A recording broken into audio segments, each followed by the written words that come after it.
An area that's often ignored is the powder room. And one of the things you want to be sure and always have in your powder room is a small soap. This is the one area in the house where I recommend something can be scented. Beautiful little soaps on little plates add just the perfect touch. That way you can watch them, make sure when they get used a couple of times you can replace them. This is a little bit too big.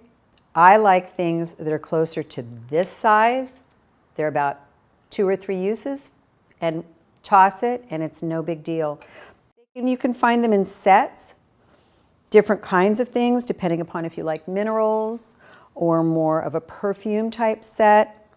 You can even go to Lush, which is a brand. They have stores and they have different soaps in giant blocks and they'll cut them to however big you want.